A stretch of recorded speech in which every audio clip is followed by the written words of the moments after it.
Assalamualaikum warahmatullahi wabarakatuh. Pada video kali ini saya akan membahas mengenai tujuan dan fungsi organisasi. Nah, perilaku organisasi bertujuan untuk menjelaskan, memprediksi, dan mempengaruhi perilaku. Manajer harus mampu menjelaskan mengapa karyawan melakukan perilaku tertentu, memprediksi bagaimana karyawan akan menanggapi berbagai tindakan dan keputusan, dan mempengaruhi perilaku karyawan.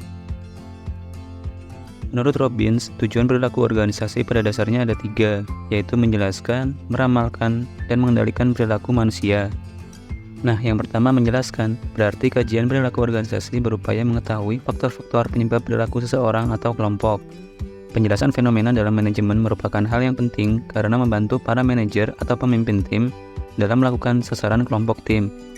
Yang kedua meramalkan, berarti perilaku organisasi membantu memprediksi kejadian organisasi pada masa mendatang. Pengetahuan terhadap faktor-faktor penyebab munculnya perilaku individu atau kelompok membantu manajer meramalkan akibat-akibat dari suatu program atau kebijakan organisasi. Yang ketiga yaitu mengendalikan, berarti bahwa perilaku organisasi menawarkan berbagai strategi dalam mengarahkan perilaku individu atau kelompok. Berbagai strategi kepemimpinan, motivasi, dan pengembangan tim kerja yang efektif merupakan contoh-contoh dalam pengarahan perilaku individu atau kelompok. Nah, yang berikutnya kita akan membahas mengenai fungsi manajemen yang utama. Fungsi manajemen yang utama itu ada POAC, yaitu Planning, Organizing, Actuating, dan Controlling. Nah, untuk yang pertama yaitu Planning atau perencanaan.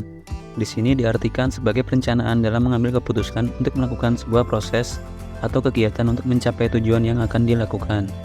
Perencanaan yang baik adalah perencanaan yang memiliki tujuan yang jelas, kontinu, stabil, fleksibel, jelas, dan sederhana. Nah, dalam penyusunan perencanaan memerlukan jawaban dari apa atau apa yang dikerjakan, sumber dana, sumber daya, serta saran dan prasarana apa yang dibutuhkan.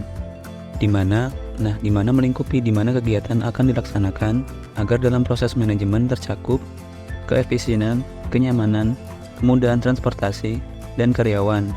Kemudian kapan kegiatan akan dilangsungkan, bagaimana cara kerja kegiatan yang akan dilangsungkan, kemudian siapa saja yang bertanggung jawab, siapa saja yang melaksanakan, dan siapa pemimpin, dan yang terakhir yaitu mengapa semua keputusan yang tertera dalam beberapa pertanyaan di atas diambil harus memiliki alasan yang jelas yang tidak lain tidak bukan adalah untuk mencapai tujuan.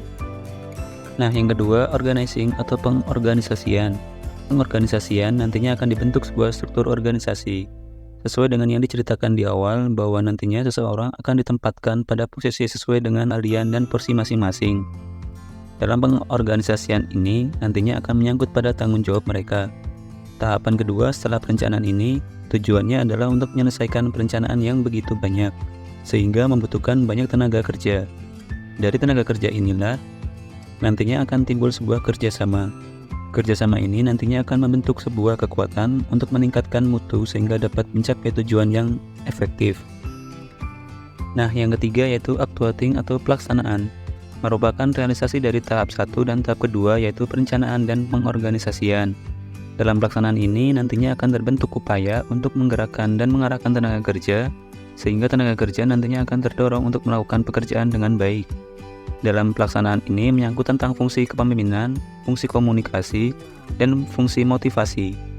Fungsi kepemimpinan berguna dalam ketika melakukan upaya untuk mempengaruhi seseorang untuk mencapai tujuan yang ingin dicapai, yang fungsinya nanti sebagai penggerak dan pemberi arahan dalam suatu kegiatan.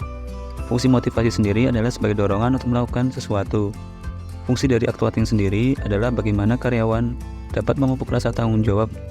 Selain itu juga karyawan dapat mengikuti perintah dari pimpinan sesuai dengan tujuan yang akan dicapai. Timbullah kesetiaan dalam bekerja. Nah, yang keempat atau terakhir yaitu controlling atau pengawasan. Berguna untuk mengukur produktivitas dari tahap 1 sampai tahap ketiga. Semua tahapan dan fungsi manajemen yang dilakukan tidak akan efektif apabila tidak dilakukan dengan pengendalian atau pengawasan. Selain itu juga untuk mengukur efektivitas kerja dan pengendalian yang mengandung aspek mengukur jalannya suatu penegakan, memperbaiki agar tujuan yang akan dicapai mendapat respon yang baik, sehingga perencanaan, pengorganisasian, pelaksanaan, dan pengendalian merupakan kunci utama dalam proses manajemen. Hal ini harus selalu dilakukan dalam proses manajemen. Nah, sekian penjelasan mengenai fungsi dan tujuan organisasi. Terima kasih. Wassalamualaikum warahmatullahi wabarakatuh.